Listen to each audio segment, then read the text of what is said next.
እንዴ ከፍተህ ቀርተህ ነው? አረ ለሆነ አይደለም በእናትህ ትታመማለህ። አረ ስንት ዘመድ አለ መሰለህ የሚንከባከበኝ። በእርግጥ አንተ አትታመምም። በሽታም ያልገደለ ሰውዬ በሽታ ይገድልሃል እንዴ አንተ? ይቅርታ ጋር አላውቅም። አጉር ለምን እንደዚህ ሆነ? ፈልጉት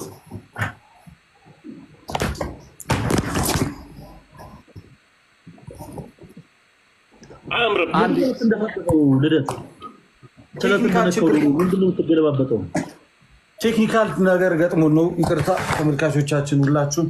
አንተ ወንበር ራሱ ተጨማደሩ በቅዱስ ሚካኤል በጣም አንተ ምንም የሚጠገብ ወንበር ምንም የሚጠገብ አስገዛልኝ። ዲያቆን አስገዛልኝ። ኧረ አስገዛልኝ እንደዚህ ስሰካ ተመስገን። ምንድነው አይተነዋል። መነጽሩን ከሆነ ለልደት እሱ መነጽር እማማዝናሽን አስመስሏል ስለው ነው በነገራችን ላይ ሰጠ እና ብዙ ባትጠቀመው ጥሩ ነው። ኧረ በስመ አብ ወንበሩ ወድቋል ብቻ ይሄ የልደትም አይደለም ብራንድ መነጽር ነው። ኧረ ሳይነስ ለምን ተረጋግተህ ንስሐ አትገባም ወንድማቸው? እኔ ያንተን ቅሌት እስከምሰማ ድረስ ብቻ ነው የቸኮልኩት። ያውም ቀስሼ ሁለታችሁንም እናንተ ሁለታችሁም መታችሁ እኔ ጋር ኃጢአት ስትገቡ ኢማጂን። በስመ አብ ወወልድ ወመንፈስ ቅዱስ። ለነገሩ አውቀዋለሁ ምኑን ንስሐ ትገቡታላችሁ? ኦልሬዲ አውቀዋለሁ። የምትሰሩትን ነገር እኮ ኦልሬዲ አውቀዋለሁ። ምን አይነት ሰዎች እንደሆናችሁ ኦልሬዲ አውቀዋለሁ። እና ምንም እንኳን ልደት ወንዶራ ጠቅስ በዝቶባት ነው አላለም ዮኒ? ኧረ አንተ እኮ እኔ በነገራችን ላይ ፈለጊ እንዳንተና እንደ ልደት በሆን ኖሮ አፍር ነበር። ኧረ ፕሮቴስታንት የሆኑ ሰዎች ደግሞ አንተ ላይቭ ከፍተው እንዴ ድንገት ሰው ሼር አድርጎልኝ ምን እየተካሄደ ነው ምናምን ብዬ ያለው ፈለጋት ናቸው። ስለ ህግ ይቅረብልን እንዴ ምንድን ነው ጎበዝ?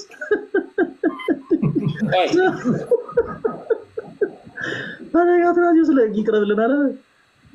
ምን አድርጎ ነው ምናምን ይባላል። የሌለ ዊርድ የሆነ ሀሳብ ጂሰስ። ለማንኛውም ተውት።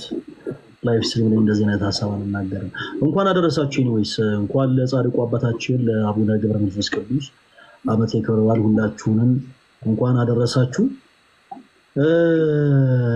ኦኬ አንዳንድ ሀሳቦችን ማለት ፈልገሻል መሰለኝ ለትሻል ማለት የአቡነ ገብረ መንፈስ ቅዱስ ገድል ብቻ ነው ያላችሁ ይመስለኛል።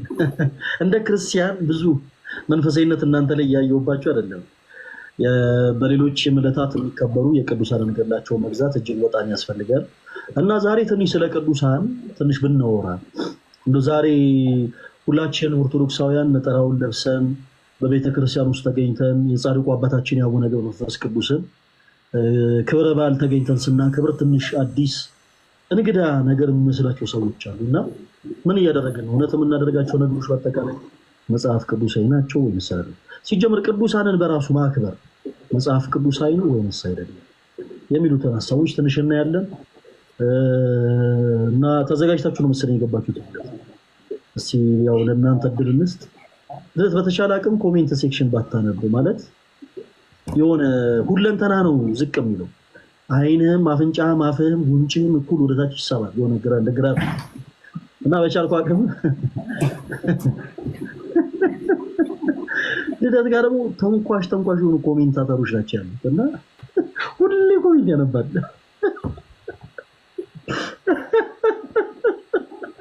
አራውን ስራው የገብረ መንፈስ ቅዱስ እናወራለን እና ለትሻ ያው ተዘጋጅታችሁ ነው መሰለኝ የገባችሁት ለእናንተ። እኔ እንኳን ያለው ያው አንዴ ቆይ ጥቅስ ላውጣ ነው። ተሚ እስከዛ አንተ የሆነ ነገር በል። ተመስገን ምንም ነገር ባይል ደስ ይለኛል ማለት እኔ እንደ አንድ ሰው ተመስገን ምንም ነገር ባይል ደስ ይለኛል። አይ እንዲያውም እንግዲህ ከአንተ በኋላ የተወሰነ ማለት ፈልጋለሁ። ለምን ቢባል ደቀ መዛሙርቶቹን በተለይ ይህን ጥቅስ ብታወጣው ደስ ይለኛል። ልደትዬ የጻድቅን ዋጋ ያገኛልና እኔ አሁን እንደ መነሻ አድርገን ያው ዛሬ በዓለ ዕረፍታቸው ስለሆነ የአቡነ ገብረ መንፈስ ቅዱስ መዝሙረ ዳዊት መዝሙር 116 ከቁጥር 15 ላይ ክቡር ሞቱ ለጻድቅ በቅድመ እግዚአብሔር ይላል። የዛሬው ምስባክ ያስቀደሰ ያውቀዋል።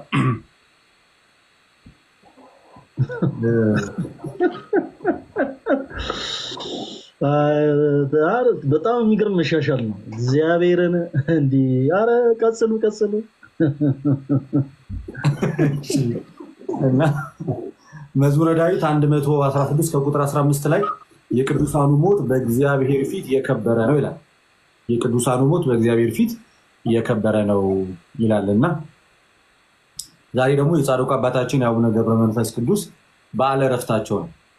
በዓለ ዕረፍታቸው ነው ማለት ከዚህ ዓለም ድካም ያረፉበት ጌታ አምላክ ኢየሱስ ክርስቶስ ከሰማያ ሰማያት ወርዶ ቅዱሳን መላእክት ሁሉ አጅበውት ወደ ምድር መጥቶ ክቡር የሆነ ነፍሳቸውን ክቡር ከሆነ ስጋቸው ለይቶ ወደ ሰማያት ይዟቸው የሄደበት ያረፉበት ወይንም ደግሞ በዓለ ዕረፍታቸው ነው ዛሬ የጻድቁ የአቡነ ገብረ መንፈስ ቅዱስ። ስለዚህ ዳዊት በመዝሙሩ ሞት በእግዚአብሔር ፊት የከበረ ነው ማለት ነው ብለን ስንጠይቅ ቅዱሳን በሕይወት ሳሉ ዓለምን ንቀው ዓለምን አሸንፈው ጤዛ ልሰው ድንጋይ ተንተርሰው ጸባ ጋንንትን ድምፅ አራዊትን ታግሰው በገዳም በዋሻ ስመ እግዚአብሔርን እየጠሩ ዓለምንና በዓለም ውስጥ ያለ ሁሉ ነገር ንቀው ሲኖሩ የነበሩ እንደሆነ መጽሐፍ ቅዱስ ይነግረናል። እና ስለዚህ ሞታቸው በእግዚአብሔር ፊት የውርደት ሞት ሳይሆን የክብር ሞት ነው። ያ ምን ማለት ነው? ከዚህ ዓለም ድካም ወደ ዘላለም ሕይወት የሚገቡበት ነው። ከዛ ውስጥ አንደኛው በዚህ ዓለም ተጋድሎ የምናውቃቸው ጻድቁ አባታችን አቡነ ገብረ መንፈስ ቅዱስ ናቸው። ገብረ መንፈስ ቅዱስ ማለት የእግዚአብሔር ስራ ማለት ነው፣ ወይም ደግሞ የመንፈስ ቅዱስ ስራ ማለት ነው። እዚህ ህይወታቸው ባጭሩ በጣም የሚያስደምም ነው። ብዙ መከራን አሳልፈዋል፣ ብዙ ተጋድሎ አድርገዋል፣ ሰይጣንን ድል ነስተዋል። በምልጃቸው በጸሎታቸው ለምንታመን ለእኛ ደግሞ ምልጃቸው ጸሎታቸው እንደሚረዳን እናምናለን እና ስለዚህ ይህንን ነገር ከመጽሐፍ ቅዱስ አንጻር እያየን ልንመለከተው እንሞክራለን። ለምሳሌ እንደዚህ ይላል ዕብራውያን 11 ከቁጥር 37 ላይ እንደዚህ ይላል፣ በድንጋይ ተወግረው ሞቱ፣ ተፈተኑ፣ በመጋዝም ተሰነጠቁ፣ በሰይፍም ተገድለው ሞቱ። ሁሉን እያጡ መከራን እየተቀበሉ እየተጨነቁ የበግና የፍየል ሌጦ ለብሰው ዞሩ። ዓለም አልተገባቸውምና በምድረ በዳ በተራራ በዋሻ በምድር በጉድጓድ ተቅበዘበዙ ብሎ ይናገራል።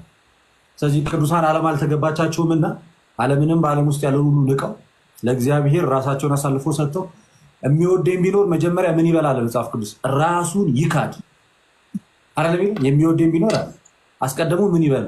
ራሱን ይካድ። ኦኬ መስቀሌንም ተሸክሞ በኋላዬ ይከተለኝ። ስለዚህ እግዚአብሔርን ራስን መካድ ማለት ኮምፕሊትሊ ራስን መተው ማለት አይደለም።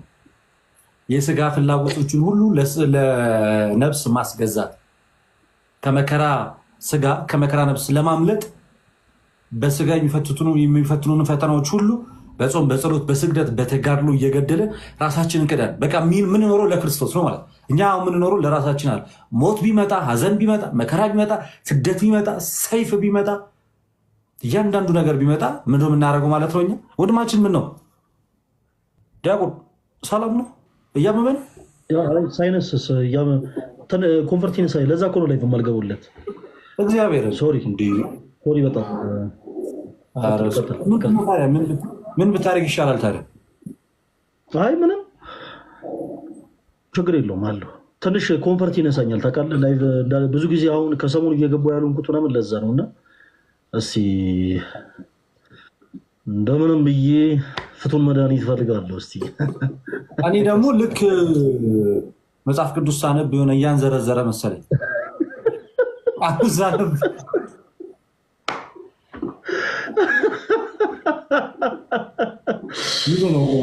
ተጫወትብኝ፣ ችግር የለውም ተጫወትብኝ። ኧረ ፕሊስ ቀጥል።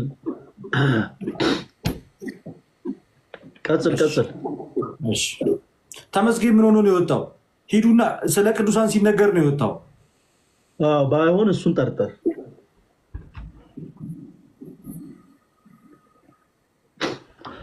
ለምሳሌ በዚህ በማቴዎስ ወንጌል ምዕራፍ 16 ከቁጥር 24 ላይ እግዚአብሔር ቃል ሲናገር እንደዚህ ይላል። በዚህ በማቴዎስ ወንጌል እንዲህ አለ። ከቁጥር 23 ጀምሮ እናንብበው። እርሱ ግን ዞር ብሎ ጴጥሮስ ወደኋላ ሂድ፣ አንተ ሰይጣን የሰውን እንጂ እግዚአብሔርን አታስብም፣ እንቅፋት ሆነብኛልና አለው ይልና በዚያን ጊዜ ኢየሱስ ለደቀ መዛሙርቱ እንዲህ አለ፣ እኔም መከተል የሚወድ ቢኖር ራሱን ይካድ፣ መስቀሉንም ተሸክሞ ይከተለኝ። ነፍሱን ሊያድን የሚወድ ሁሉ ያጠፋታል፣ ስለ እኔ ግን ነፍሱን የሚያጠፋ ሁሉ ያገኛታል ይላል። ስለዚህ ምን እያለ ነው? ነፍሱን ሊያድን የሚሞክር ያጠፋታል።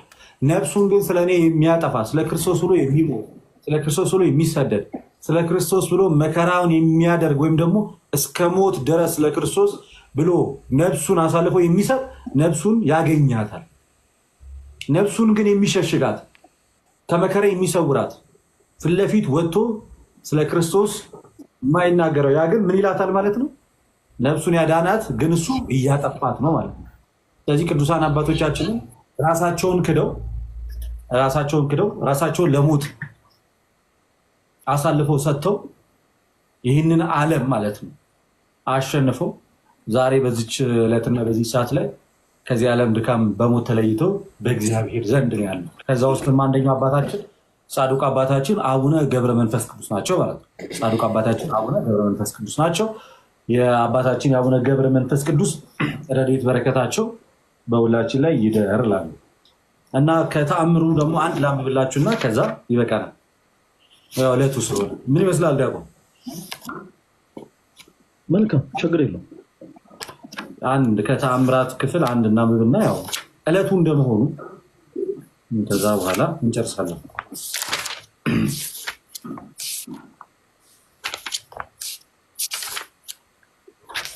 እንደዚህ አምስተኛውን ተአምር ነው ማነብላችሁ። መጽሐፍ ቅዱሱንም ቁጭ ብዬ ስለሆነ ያነበብኩት ይህንንም ቁጭ ብዬ አነባለሁ። አባታችን ገብረ መንፈስ ቅዱስ ያደረገው ተአምር ነው። ጸሎቱ በረከቱ ከሁላችን ከህዝበ ክርስቲያን ጋር ለዘላለሙ ጸንቶ ይኑር አሜን። ዝሙትን የምትወድ ሰንበትን የምትሽር በሐሰት የምትብል አንዲት ሴት ነበረች። እግዚአብሔር በእርሷ ተቆጥቶ እባብ አዘዘባት። ለሽንት ተቀምጣ ሳለ ወደ ማህፀኗ ገባል። መኖሪያውንም አደረጋት። የበላችሁን እየበላ የጠጣችሁን እየጠጣ ካልበላች ካልጠጣች ግን ሆዷን አንጀቷን እየበላ ደሟን እየጠጣ ነበር። የእንጨት ቅርፊት መሰለች፣ እንደ መቃም ሆነች። ከሆዷም እስከ አንገቷ ድረስ መላ። ከፍ ከፍ ማለት ከባሏም ጋር በተነጋገረች ጊዜ የእባብ ይቀና ነበር፣ በሆዷም ውስጥ ያውካት ነበር። በባሏም ፊት እንደ በድን ትሆን ነበር። ያም እባብ በሆዷ ውስጥ ይጮህ ነበር። አንዳንድ ቀንም ድምፁ የፍየል የግልገል ይመስል ነበር። አንድ ቀንም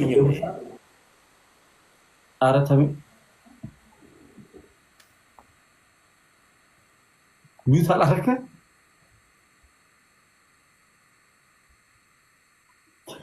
ሪፖርት ምናምን ብለው አሰቃዩ።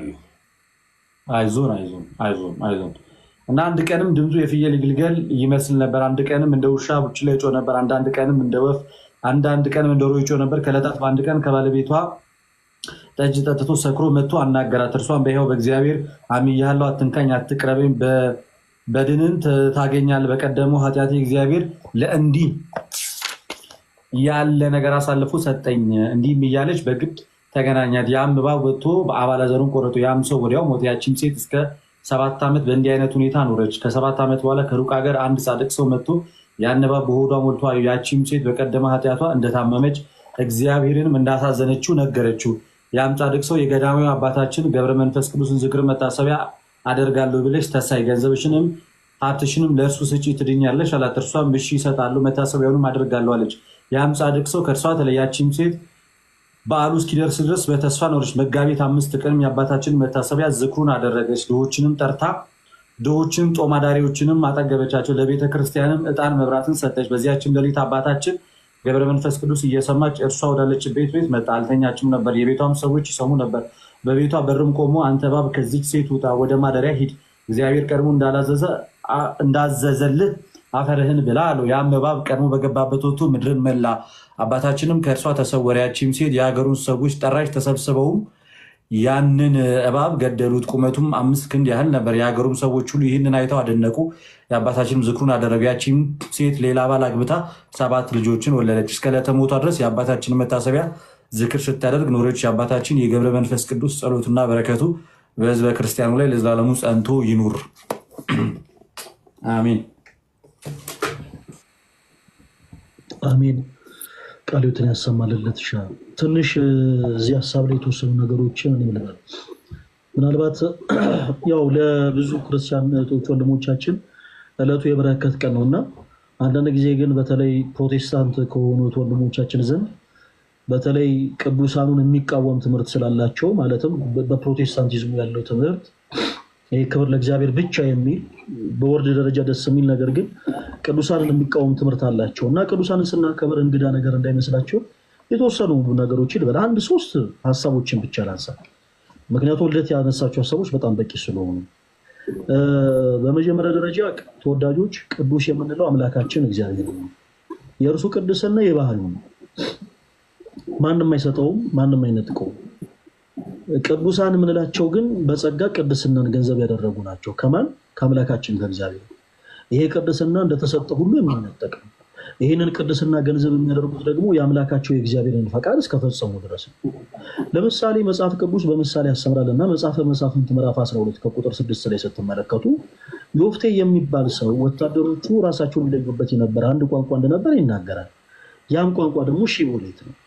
እናም ታሪኩ በጣም ሰፊ ነው። ክርስቲያኖች ወንድሞች መጽሐፈ መሳፍንት ምዕራፍ 11 እና 12 ሁላችሁም ስትቀመጡ አንብቡት። ዮፍቴ እጅግ በጣም በእግዚአብሔር የሚታመን እጅግ በጣም ጠንካራ የሆነ ሰው ነው እና ይህ ሰው የገዛ ወገኖቹን የሚለይበት አንድ ቋንቋ ነበረው ይላል። እናም ያ ደግሞ ሺቦሌት ነው እና ከኤፍሬም ወገን የሆኑ ሰዎች ከዚህ ከዮፍቴ ወታደሮች ጋር በጣም በረዥም ጊዜ ጦርነት ግጭት ውስጥ ነበሩና እናም በመካከል ከተማቸውን በአጠቃላይ የዮፍቴ ወታደሮች ወረውባቸው ድልድዩን አልፈው ውሃ መጠጣት አቃታቸው።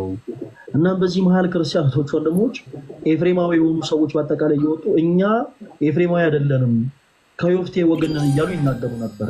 የዮፍቴ ወታደሮች ራሳቸውን ወገናቸውን የሚለዩበት አንድ ቋንቋ ነበር። ያ ደግሞ ምንድነው? የሚለው ቃል ነው። ሺቦሌት የሚለው ቃል እና የዮፍቴ ወታደሮች እያንዳንዳቸው ኤፍሬማዊ የሆኑ ሰዎችን በአጠቃላይ እስኪ ከኛ ወገን ከሆናችሁ ሺቦሌት ብለው አላቸው። እነሱም ሺቦሌት እንላለን ብለው ተሳስተው ሺቦሌት አሉ። እናም በዛ ድልድይ ላይ ተቀልጠው ቀሩ ይላል። ክርስቲያኖች ወንድሞቻችን ቅዱስ ቤተክርስቲያናችን የኔ መጽሐፍ ቅዱስ ክፍል በተረጓሚ ስታሰበ ሺቦሌት ማለት የእግዚአብሔርን ሕግ መከተል ማለት ነው። ዞሮ ዞሮ ቅድስናን ገንዘብ የሚያደርጉት የእግዚአብሔርን መንገድ የተከተሉ ሰዎች ብቻ ናቸው። ቅድስና እንዲሁ ከመሬት ተነስቶ ልክ እንደ ምድራዊ የመንግስት ሹመት ሰዎች ገንዘብ የሚያደርጉት ሳይሆን በትጋት በመንፈሳዊ ጥንካሬ የሚገኝ ስጦታ ነው ቅድስና። ሺቦሌት በማለት ማለት ነው የእግዚአብሔርን ሕግ በመከተል የሚገኝ ቅድስና ነው። ሰዎች ሺቦሌት በሉ እየተባሉ የቅድስና ሕይወት ገንዘብ እንዲያደርጉ መጽሐፍ ቅዱስ እያስተማራቸው ከዛ መንገድ ግን ከራቁ ሺቦሌት ካሉ ተስፋ የሚያደርጓት መንግስተ ሰማያት አያወርሷትም። በአጭሩ ቅዱስ የምንለው አስመሩበት አምላካችን እግዚአብሔር ነው።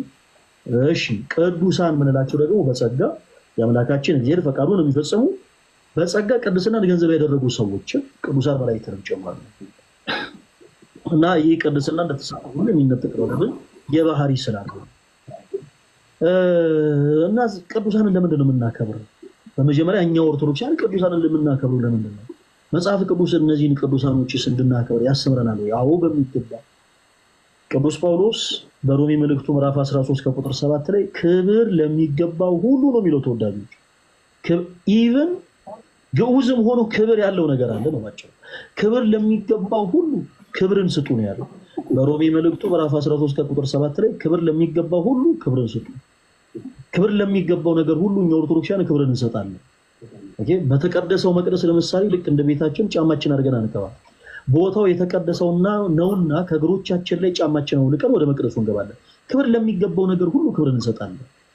ምክንያቱም ያ ስፍራ የተቀደሰ ስፍራ ነው ብለን ስለምናምን በዛ ስፍራ የጌታችን የአምላካችን የኢየሱስ ክርስቶስ ቅዱስ ስጋውና ክቡር ደሙ ይፈተታል ብለን ስለምናምን ያንን ቦታ እናከብረዋለን። ክብር ይገባዋል ብለን እናምናለን። ክብር እንሰጠዋለን። እና በቤተ ክርስቲያናችን ለነዚህ ቅዱሳን ክብርን ማን ሰጣቸው ስንል ራሱ የእምነታችን ጀማሪና ፈጻሚ ጌታችን መድኃኒታችን ኢየሱስ ክርስቶስ ነው። በዚህ በማቴዎስ ወንጌል ምዕራፍ 10 ከቁጥር 40 ላይ እንደዚህ ይላል። ክርስቲያኖች ወንድሞች ክፍሉን በደንብ ያዙትና እናንተ ማግቡት። በማቴዎስ ወንጌል ምዕራፍ 10 ከቁጥር 40 ላይ ጌታችን መድኃኒታችን ኢየሱስ ክርስቶስ ራሱ በራሱ አንደበት ቅዱሳን ክብር እንደሚገባቸው ተናግሯል። እናንተን የሚቀበል እኔን ይቀበላል፣ እናንተን የሚቀበል እኔን ይቀበላል፣ እኔንም የሚቀበል ደግሞ የላከኝን ይቀበላል። ባጭሩ ጌታን ተቀበላል ወይ የሚልህን ሰው ኦኬ ጌታን ብቻ ሳይሆን ቅዱሳንን ጭምር እንደተቀበልክ ንገረው። ኦርቶዶክስ የሆናችሁ ወንድሞቻችን አንድ ሰው ዝም ብሎ ከመሬት ተነስቶ በእርግጥ እውነተኛውን ጌታ ላይሆን ይችላል፣ ሐሰተኛውንም ኢየሱስ የሚያመልኩ ስላሉ ማለት ነው። እና መጥቶ እንዲሁ ግን እንደው ጌታን ተቀበላችኋል ሲሉ ጌታን ብቻ ሳይሆን እርሱ ያከበራቸውን ቅዱሳን የተቀበልን አማኞች ነው ብላችሁ መልሱ። ጌታችን ኢየሱስ ልክ እንዳለው እነርሱን የሚቀበል ክርስቶስን ተቀብሏል። ከቁጥር 40 ላይ ስናነብ እንደዚህ ይላል፣ ደግሜ ላንብብላችሁ። እናንተን የሚቀበል እኔን ይቀበላል፣ እኔንም የሚቀበል የላከኝን ይቀበላል ይልና ቁጥር 41 ላይ ነብይን በነብይ ስም የሚቀበል የነብይን ዋጋ ይወስዳል፣ ጻድቅንም በጻድቅ ስም የሚቀበል የጻድቁን ዋጋ ይወስዳል። ማንም ከነዚህ ከታናናሾቹ ለአንዱ እንኳን ቀዝቃዛዋን ብቻ በደቀ መዝሙር ስም የሚያጠጣ እውነት እውነት እላችኋለሁ ዋጋው አይጠፋበትም አለ ጌታችን መድኃኒታችን ኢየሱስ ክርስቶስ። እናም ተወዳጆች በቅዱሳኑ ስም ክርስቶስ ባከበራቸው በእነዚህ በደቀ መዛሙርቱ ስም በጌታ ደቀ መዛሙርት ስም ቀዝቃዛን ውሃ እንኳን ማጠጣት በራሱ ዋጋን ያሰጣል፣ እንኳን ቅድስናቸውን ጽድቃቸውን ማመን ቀርቶ። እናም ቅዱስ ቤተክርስቲያናችን ስለ ክርስቶስ ኢየሱስ ብለው መከራ የተቀበሉትን ሰማዕትነት የተቀበሉትን እያንዳንዳቸውን ቅዱሳን ክብረ ቅዱሳንን ትሰጣለች። ሲጀመር ቅድስናን ገንዘብ የሚያገኙት ከአምላካቸው ከእግዚአብሔር ነው። ቤተክርስቲያንም ደግሞ ኦፊሻል ታደርጓለች ነው ባጭሩ። ቅድስናውን አክሴፕት አድርጋ ቅዱሳን እንደሆኑ ዘወትር ትመሰክራለች። ቅዱስ ኤፍሬም በውዳሴ ማርያም ላይ እንዳለው ሰማዕታት በእውነት የዚችን ዓለም ጣም ናቁ፣ ደማቸውም ስለ ክርስቶስ አፈሰሱ፣ ስለ መንግስተ ሰማያት ብለው መራረሙትን ታገሱ። አሁን እኛ ገብረ መንፈስ ቅዱስ፣ አቡነ ተክለ ሃይማኖት፣ ቅድስት አርሴማ፣ ክርስቶስ ሰምራ ስንል የሆኑ ሌሎች አማልክትን ፈጥረን እያመለክን ያለን የሚመስላቸው አንዳንድ አካላቶች አሉ። በፍጹም ተሳስታችኋል ጋይስ። እኛ ቅድስት አርሴማ ብለን ስሟን ስንጠራ ቅድስት አርሴማ ልናመልካት፣ እርሷን ልናወድሳት፣ ከፍ ከፍ ልናደርጋት አይደለም ተወዳጆች። ይልቁኑ በእርሷ ህይወት የከበረውን ክርስቶስ ኢየሱስን ለመስበክ በህይወቷ ምን ያክል ስለ ክርስቶስ እንደተጋደለች የግድ የተጋሉ ታሪኳን እናነባለን። ለምሳሌ በዚህ ዕለት አሁን ዛሬ ያከበርናቸው የዕረፍታቸውን በዓል ያከበርናቸው ዛሬ በዚህ ዕለት ያከበርን ማለት ነው የጻድቁ አባታችን የአቡነ ገብረ መንፈስ ቅዱስን ገድል ስናነብ ጻድቁ አባታችን አቡነ ገብረ መንፈስ ቅዱስ ጌታቸውን አምላክ መድኃኒታችን የኛንም ማለት ነው ኢየሱስ ክርስቶስን በህይወታቸው ምን ያክል እንዳከበሩ ስንመለከት እኛ የቆምንበትን ቦታ እንፈትሻለን። ባጭሩ የቅዱሳን ገድል የሚነበበው ከዛ አንፃር ነው። የቅዱሳን ገድል የሚነበበው ተወዳጆች ከሌላ እንግል አይደለም። የቅዱሳን ገድላቸው የሚነበበው አንድም ክርስቲያን የሆነን እኛ ህይወታችንን እንፈትሽበት ዘንድ አርአያ የሆኑ ዘንድ ማለት ነው። ለምሳሌ በዚህ ዘመን ላሉ ሴቶቻችን ቅድስት አርሴማ አይነት ቅዱሳን ምሳሌዎች ናቸው። የቅድስት አርሴማን ገድል ሲያነቡ የሚጠቅማቸው እርሷን እየሰበኩ እርሷን እያመለኩ ሳይሆን በወጣትነቷ የጎልማሶችን ሽንገላ ንቃ በህይወቷ ምን ያክል ክርስቶስን እንዳከበረች ሴቶች ከዛ መማር ይችላሉ። በተመሳሳይ እያንዳንዱ ክርስቲያን ደግሞ ከሌሎችም ቅዱሳን ዛሬም ካከበርና እንግዲህ ዕለቱ ከተከበረበት ከገብረ መንፈስ ቅዱስ ዓመታዊ ክብረ በዓል አንፃር ማለት ነው ከጻድቁ አባታችን ከአቡነ ገብረ መንፈስ ቅዱስ ገድል ከሳቸውም ደግሞ ተጋድሎ እልፍ የሆኑ ክርስቲያኖች መንፈሳዊ ህይወታቸውን ከሳቸው አንግል እያነጻጸሩ ትጋትን ይማራሉ ነው ባጭሩ። ትጋትን ይማራሉ። ለምሳሌ የቅዱስ ዳዊትን ታሪክ ስናነብ ምን የሚጠቅመን ከዚህ በፊት አንስቼላችኋለሁ። ቅዱስ ዳዊት በቤተ መንግስት ተመላለሰ። እናም ደግሞ የኦሪዮንን ሚስት ተመለከተ፣ ወደ ቤተ መንግስቱ አስጠራት፣ ከእሷ ጋር ዘሞተ፣ ተኛ፣ ወደቀ በፍትወት። እንዲህ አይነት ታሪኮችን በመጽሐፍ ቅዱስ ውስጥ ማንበባችን ምንድነው የሚጠቅመን ካልን የራሳችን ህይወት ከዳዊት ጋር እንድናነጻጸር ነው። ዳዊት ምን ያክል ለአምላኩ ለእግዚአብሔር እንደታመነ ስንት ጊዜ ወርቆ እንደተነሳ ተመልክተን እኛም ወርቆ መነሳትን እንማር ዘንድ ነው። በተመሳሳይ ከነ ቅድስት አርሴማ የምንማር ያንን ነው። በዘመናችን ያሉ እህቶቻችን የጎልማሶችን ሽንገላ ንቀው እንዴት በህይወታቸው ክርስቶስ ኢየሱስ መስበክ እንደሚችሉ አያችሁ። ከገብረ መንፈስ ቅዱስ ከተክለ ሃይማኖትም ጭምር ሰዎች የሚማሩት ያንን ነው። ስለ ክርስቶስ ብሎ ሁሉን መተው እንዴት እንደሚቻል ማለት ነው። ባጭሩ ይሄንን ነው። እና ቅዱሳንን ያከበረው አምላካችን እግዚአብሔር ነው። እናም በዚህ ቁጥር 42 ላይ የማቴዎስ ወንጌል ምዕራፍ 10 ከቁጥር 42 ላይ እንኳን እነሱን ቅዱሳን እንደሆኑ ማመን ቀርቶ እነሱ ስም ቀዝቃዛዋን ማጠጣት ምንድነው የሚያሰጠው ዋጋ? ይሄን ብቻ ላንሳላችሁና ይበቃናል። በእነሱ ስም በዚህ በቅዱሳኑ ስም እንግዲህ ክፍሉ እንደሚለው በጌታችን በመድኃኒታችን በኢየሱስ ክርስቶስ ስም አይደለም የሚለው ኦኬ። ክርስቶስ ኢየሱስ ቅዱሳን ብሎ በጠራቸው እነሱን የሚቀበል እኔን ይቀበላል ብሎ ስለተናገረላቸው ስለነዚህ ቅዱሳን በተናገረበት አንቀጽ ላይ ቁጥር 42 ላይ ማለት ነው ማንም ከነዚህ ከታናናሾቹ ለአንዱ እንኳ ቀዝቃዛዋን ቢሰጥ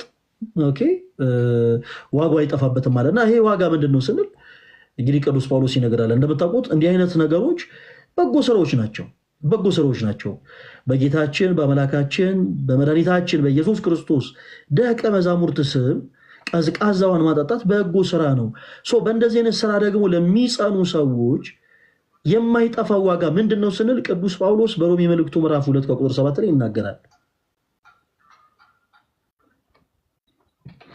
በጣም ቅዱስ ጳውሎስ በሮሜ መልእክቱ ምዕራፍ 2 ቁጥር 7 ላይ ይናገራል ለነዚህ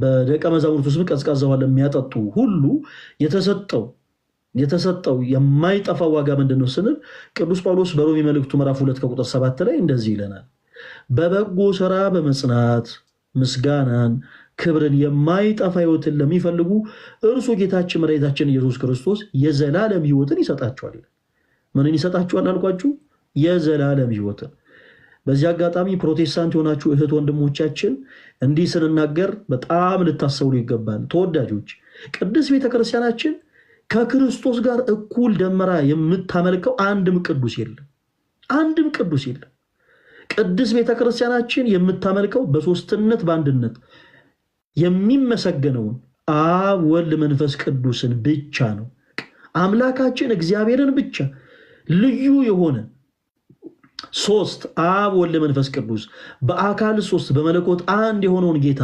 አምላካችን እግዚአብሔርን ብቻ ነው ቅዱስ ቤተክርስቲያናችን የምታመልከው በዚህ በአምላካችን በእግዚአብሔር ላይ ደርበን የምናመልከው አንድም ቅዱስ የለም አንድም ቅዱስ ደርባችሁ አመልኩኝም ያለ አንድም ቅዱስ የለም በቤተክርስቲያናችን ሲጀመር የቤተክርስቲያናችን ራስ አንድ ብቻ ነው እርሱም ክርስቶስ ነው በፊልጶስ ቂሳሪያ ደቀ መዛሙርቱን ሰብስቦ ጌታችን መድኃኒታችን ኢየሱስ ክርስቶስ አንድ ጥያቄን ጠየቃቸው መነ ይብለኒ ሰብ ለወልደ እጓለ እመሕያው ሰዎች እኔን ማን ይሉኛል ብሎ ጠየቃቸው የዚህን ጊዜ ሐዋርያት ሰዎች ሲሉ የሰሙትን በአጠቃላይ ለክርስቶስ ነገሩት አንዳንዶች ኤልያስን አንዳንዶች ዮሐንስን ይሉሃል አሉት አንዳንዶች ደግሞ ከነቢያት አንዱን ይሉሃል አሉት ጌታችን መድኃኒታችን ኢየሱስ ክርስቶስ ደግሞ እናንተስ ደግሞ እኔን ማን ትሉኛላችሁ አላቸው በዚህን ጊዜ ሊቀ ሐዋርያት ቅዱስ ጴጥሮስ ከተቀመጠበት ብድግ ብሎ አንተ ውእቱ ክርስቶስ ወልደ እግዚአብሔር ሕያው አለው አንተ ክርስቶስ የሕያው የእግዚአብሔር ልጅ ነህ አለው እናም ጴጥሮስ ይህንን ምላሽ ሲመልስ ጌታችን ኢየሱስ ዝም አላለም ተወዳጆች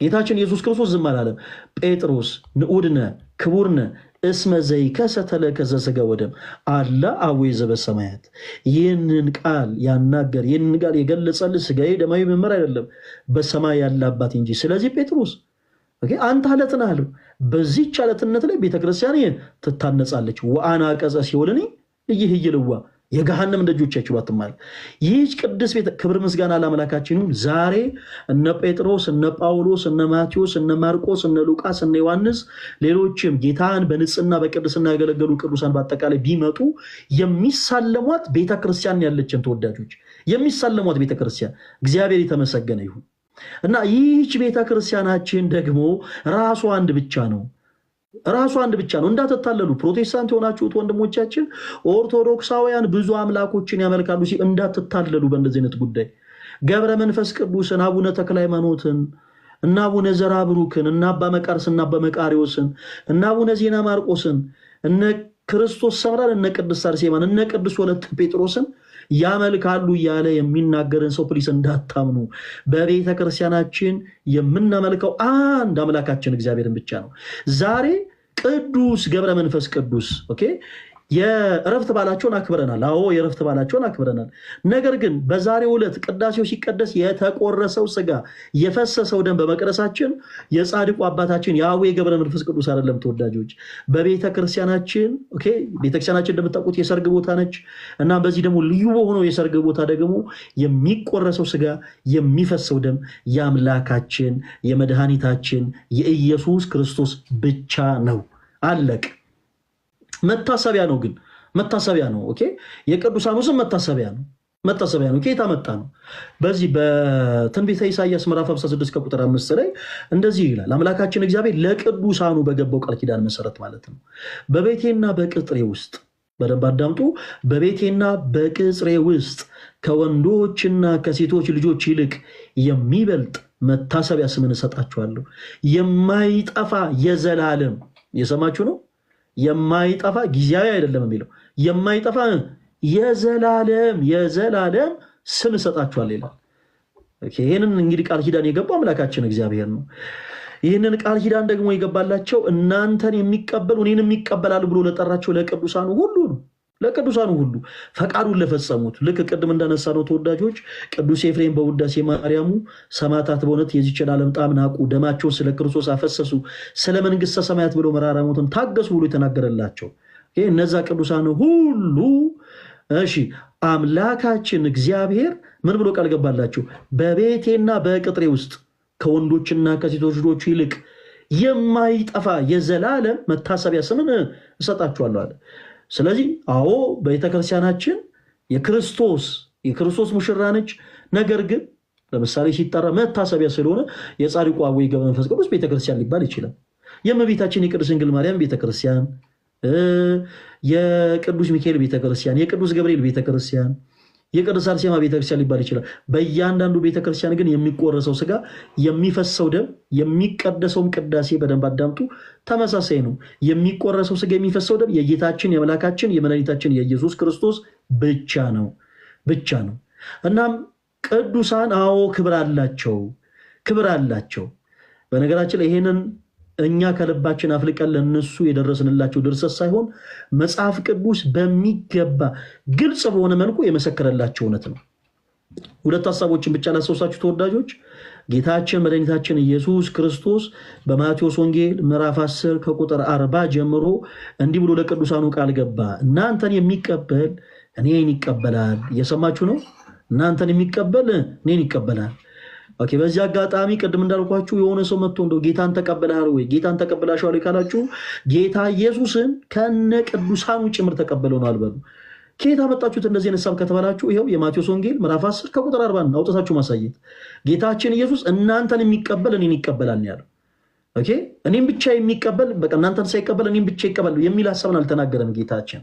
እንደዚህ የሚል መጽሐፍ ቅዱስ ትምህርት የለም። በነገራችን ላይ ቅዱሳኑን ከክርስቶስ ራሱ መለየት ፍጹም አጋንንታዊና ሰይጣን የሆነ ትምህርት ነው። መጽሐፍ ቅዱስ ይህን ስለማይደግፍ ማለት ነው። መጽሐፍ ቅዱስ ይህን ስለማይደግፍ ቅድም እንዳልነው ቅዱስ የምንለው አምላካችን እግዚአብሔርን ነው። ቅዱሳን የምንላቸው ደግሞ እንዲሁ በጸጋ ከአምላካችን ከእግዚአብሔር ቅድስናን ያገኙትን ነው። እናም አምላካችን እግዚአብሔር በዚህ የመጽሐፍ ቅዱስ ክፍል ላይ ግልጽ በሆነ አማርኛ ምን አይነት ሐሳብን አስተላልፏል? እናንተን የሚቀበል እኔን ይቀበላል። እሺ፣ ከዛስ በኋላ ነብይን በነብይ ስም የሚቀበል የነብዩን ዋጋ ያገኛል። ጻድቅንም በጻድቅ ስም የሚቀበል የጻድቁን ዋጋ ያገኛል። በነገራችን ላይ ቅዱሳኑን እንደ ቅድስና መቀበል ብቻ ሳይሆን ኢቭን በነሱ ስም የተራበን ማብላት፣ የተጠማን ማጠጣት ዋጋ ያሰጣል። ዛሬ በዚህ ችለት በጻድቁ አባታችን በአቡነ ገብረ መንፈስ ቅዱስ ስም ዳቦ እየቆረሳችሁ ስታድሉ የነበራችሁ፣ ቆሎ እያመጣችሁ ስታዘግኑ የነበራችሁ፣ ቀዝቃዛ ውሃን ለተቸገሩ ሰዎች ስታጠጡ የነበራችሁ፣ ኢቭን ለታረዙ ሁሉ ልብስን ስታለብሱ የነበራችሁ፣ በአጠቃላይ በእንደዚህ አይነት በጎ ስራ ስትጸኑ የነበራችሁ እህት ወንድሞቻችን፣ በአጠቃላይ ጌታችን መድኃኒታችን ኢየሱስ ክርስቶስ ለእናንተ የገባው ቃል ኪዳን አለ። ምን ብሎ ቁጥር 42ን ስትመለከቱ ማንም ከነዚህ ከተናናሾቹ ለአንዱስ እንኳን ቀዝቃዛ ውሃን ቢሰጥ በነሱ ስም ነው የሚያለው፣ በእኔ ስም አይደለም ያለው፣ በነሱ ስም ቀዝቃዛ ውሃን ቢሰጥ እውነት እላችኋለሁ ዋጋው ምን አይልበትም፣ አይጠፋበትም።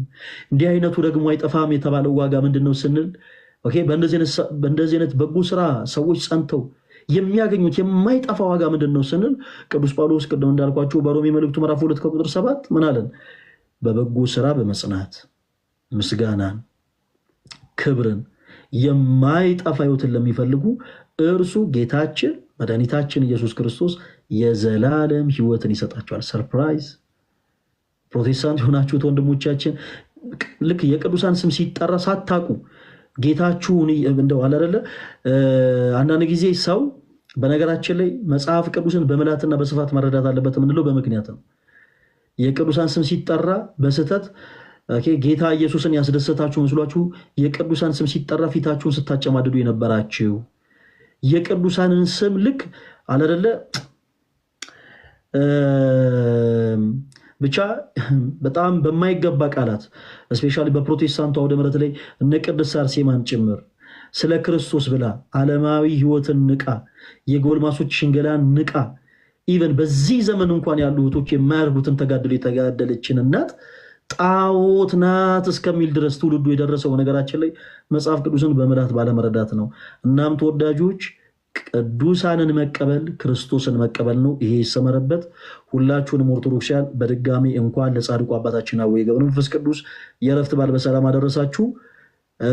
ምናልባት እንግዲህ ካለን ወደ በኋላም ጥያቄ የምንቀበል ይሆናል።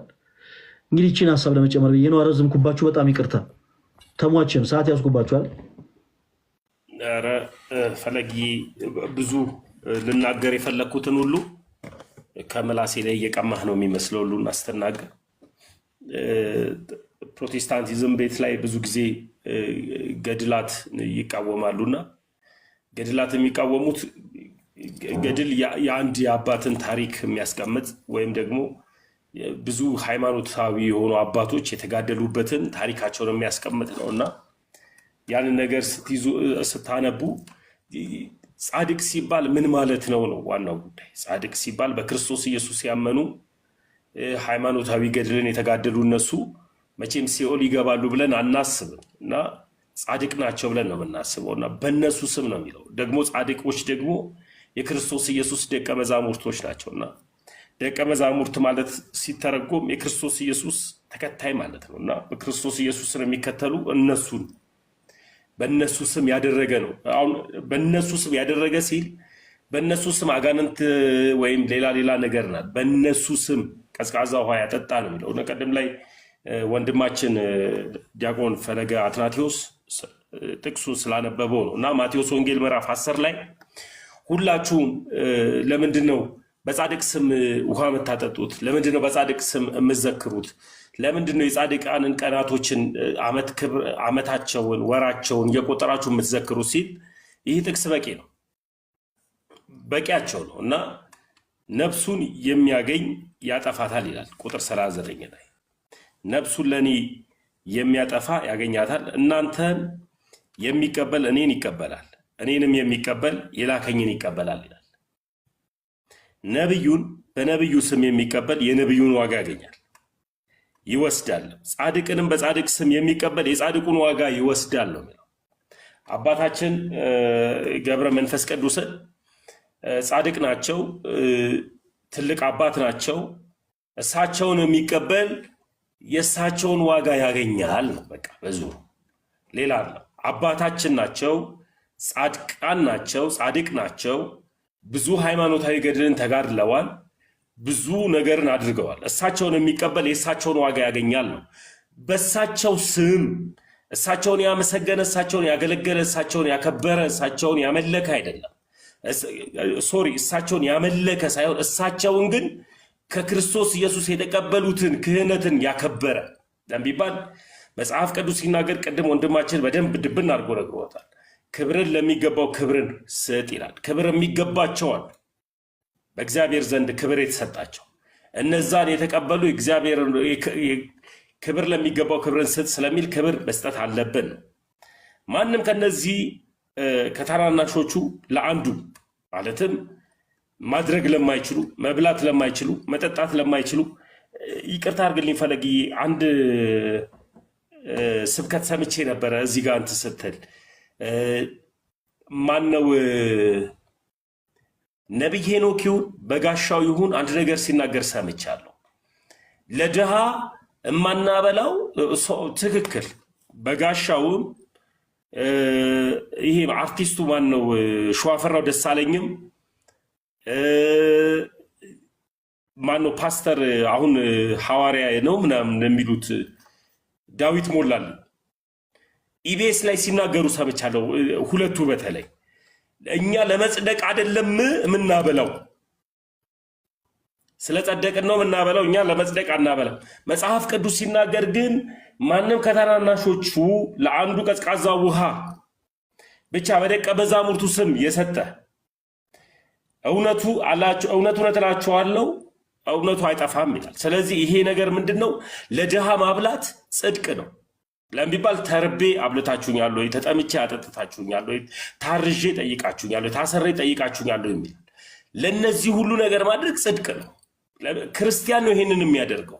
በክርስቶስ ኢየሱስ ያመነ በጻድቃኖች ስሞች ያደርጋልና ፕሮቴስታንት ቤት ላይ አንዳንድ ነገሮች ሲናገሩ ሰማለሁ። እኛ ማናበላው፣ እኛ ማናጠጣው፣ እኛ እንደዚህ ማናደርገው ለመጽደቅ አይደለም ይላሉና ለመጽደቅም እናደርጋለን ለሚባል ክርስቶስ ኢየሱስ ታመሜ ጠይቃችሁኛል ወይ፣ ተርቤ አብልታችሁኛል ወይ ስለሚል ክርስቶስ አንተ መተህነ ብለውታል ደቀ መዛሙርቶቹም። እና እሱን መተህነ አልመጣ ምናምን ሳይሆን ክርስቶስ ኢየሱስን የማናየውን ክርስቶስ ኢየሱስ የምናየው በምናያቸው ድሃ ሰዎች ነው እና በምናያቸው በእነዚህ ምስኪን ሰዎች ነው እና ማብላቱም ተገቢ ነው።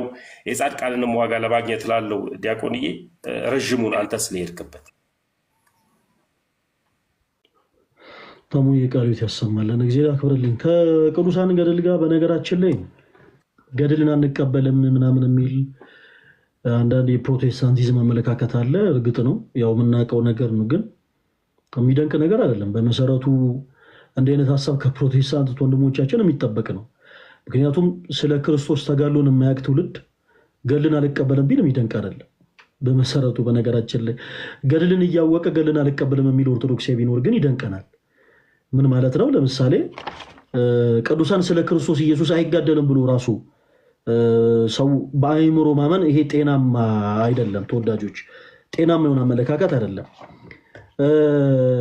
አሁን እየወራን ያለነው በአዋልድ መጽሐፍቶቻችን ላይ የህትመት ስህተት ስላለባቸው፣ የታሪክ ስህተት ስላለባቸው አንዳንድ መጽሐፍቶች ዝም ብለን ከቶቶቻቸውን እየወራን አይደለም። እንደ አስተምህሮ ግን በቤተክርስቲያናችን ያሉ ቅዱሳን በአጠቃላይ ገድላቸው እያንዳንዳቸው ተጽፏል።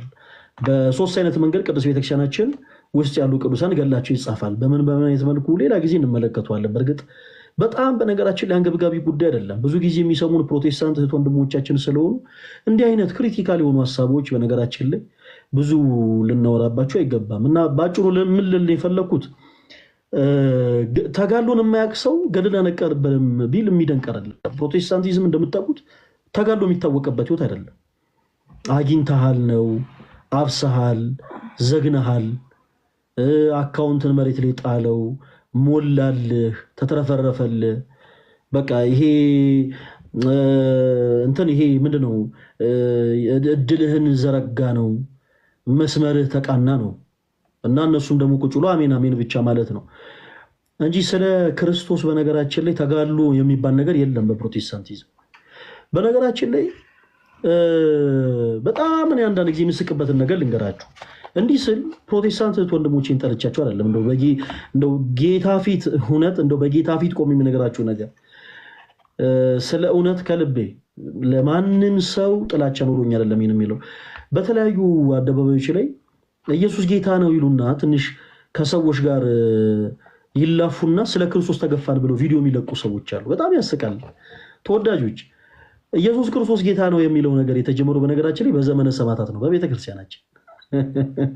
ያኔ ኢየሱስ ክርስቶስ ጌታ ነው ማለት ወደ አናብስት መንጋጋ ያስጥላል።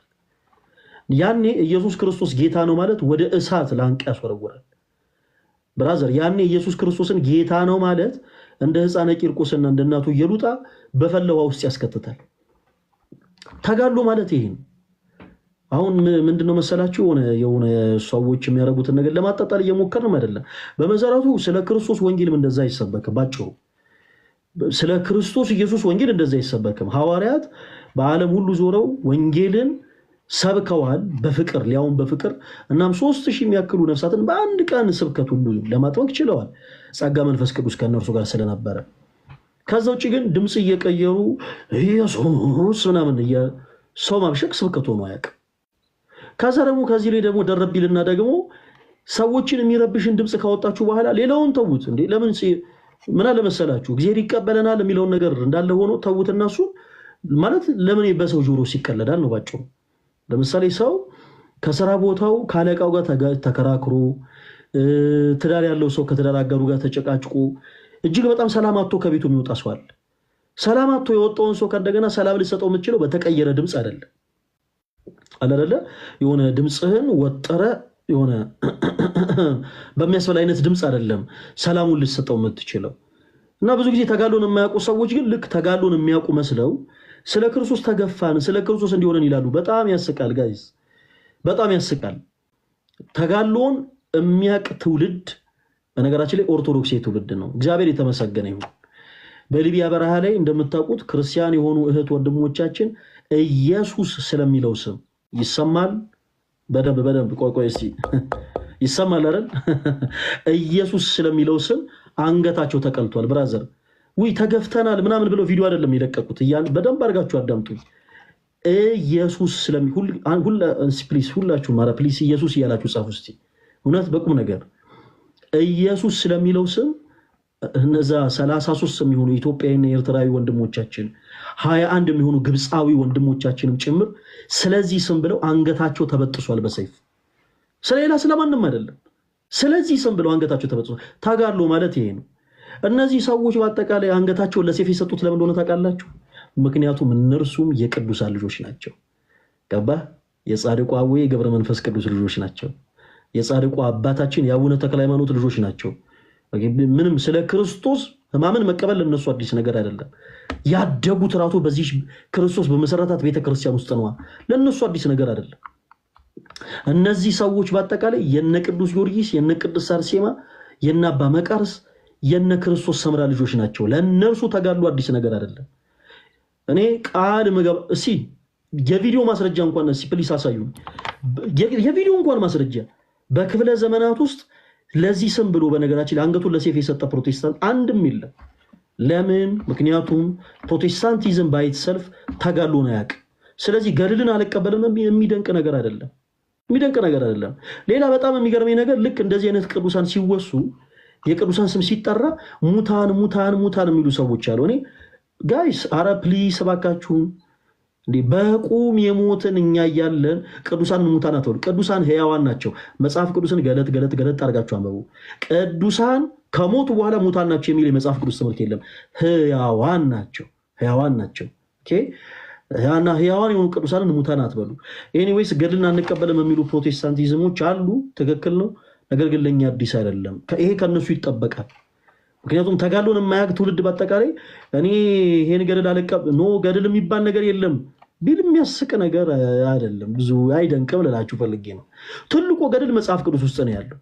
ኦኬ የሐዋርያት ስራ በግዕዝ ውስጥ ተረጎሞ ራሱ ዞሮ ገድለ ሐዋርያት ማለት ነው። የሐዋርያት ስራ መጽሐፍን ስገልጡት በዛ ውስጥ ያለው እነ ጳውሎስ ስለ ክርስቶስ ኢየሱስ ብለው ኦኬ በሰይፍ መሰየፋቸው፣ እነ ጴጥሮስ ስለ ክርስቶስ ኢየሱስ ስለሚለው ስም ተዘቅዝቀው መሰቀላቸውን፣ እነ ቶማስ ቆዳቸው መገፈፉን፣ ሐዋርያት በአጠቃላይ ስለ ክርስቶስ መሰደዳቸውን የተቀበሉትን ሕማም በአጠቃላይ ይናገራል። ተጋድሎ ማለት ያ ነው።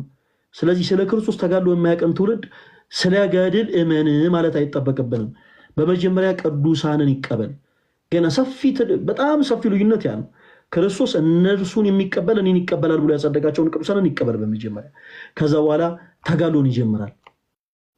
በሊቢያ በረሃ ላይ እነዛ 21 ግብፃውያንና 33 ኢትዮጵያና ኤርትራ የሆኑ ወጣት ወንድሞቻችን ከዓለማዊ ሕይወት ተነስተው ሳይሳሱ አንገታቸውን ለሰይፍ የሰጡት ለአቡነ ገብረ መንፈስ ቅዱስ ለሚለው ስም አይደለም። ብራዘር በደንብ አዳምጠኝ። ተክለ ሃይማኖት ለሚለው ስም አይደለም። ቅድስት አርሴማ ለሚለው ስም፣ ኢቭን ድንግል ማርያም ለሚለው ስም አይደለም። ኢየሱስ ለሚለው ስም ነው። ለዚህ ስም ብለው ቅዱስ ኤፍሬም በውዳሴ ማርያሙ እንዳለው ሰማዕታት በእውነት የዚችን ዓለም ጣም ናቁ፣ ደማቸውን ስለ ክርስቶስ አፈሰሱ፣ ስለ መንግሥተ ሰማያት ብለው መራራ ሞትን ታገሱ ብሎ እንደተናገረላቸው እነዚህም ቅዱሳን የአባቶቻቸውን ፈለግ ተከትለው ይሲ ገብረ መንፈስ ቅዱስ የሚሉት የእሱን ፈለግ ሊከተሉ ነው። ጊዮርጊስ ብለው ስሙን የሚጠሩት የእርሱን ፈለግ ሊከተሉ ነው። ቅድስት አርሴማ የሚሉት የእርሷን ፈለግ ሊከተሉ ነው። በሕይወታቸው ያከበሩትን ክርስቶስን ተከትለው እነርሱን በሕይወታቸው ክርስቶስን አክብረውታል።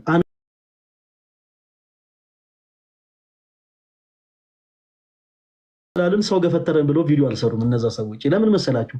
ተጋድሎን ያውቃሉ። ባጭሩ ወይ እነንተና እኮ ኢየሱስ ምናምን ስንል ዝም በል ምናምን አሉን ብለው አላላገጡ እና ፕሊስ አትቀልዱ፣ እናንተ ሰዎች አትቀልዱ። ኤኒዌይስ ሁላችሁንም እንወዳችኋለን። ደርሶባል ዲያቆን እርሶ ላይ ደርሶቦታል? ምንድን ተገፍተዋል ኢየሱስ ጌታ ነው ሲሉ? እኔ እግዚአብሔር የተመሰገነ ይሁን እንደው ከቅዱሳኑ በረከት ብንሳተፍ ለኛም ደስ ይለናል። ግን ምን አለ መሰለ ተሙዬ ኢየሱስ የሚለው ስም እጅግ በጣም ባለድል የሆነ ስም ነው። በነገራችን ላይ ሞትን በሞቱ ያሸነፈ ጌታ ኢየሱስ ክርስቶስ ነው። አለቀ። ሞትን ኢቭን በሞቱ ያሸነፈ ጌታ፣ ዓለምን በጦር አይደለም በፍቅሩ ያሸነፈ ጌታ ኢየሱስ ክርስቶስ ነውና ይህንን ስም ይዞ ሰው እኔ እንጃ ብዙ የሚጨነቅ ብዙ የሚቸገር አይመስለኝም።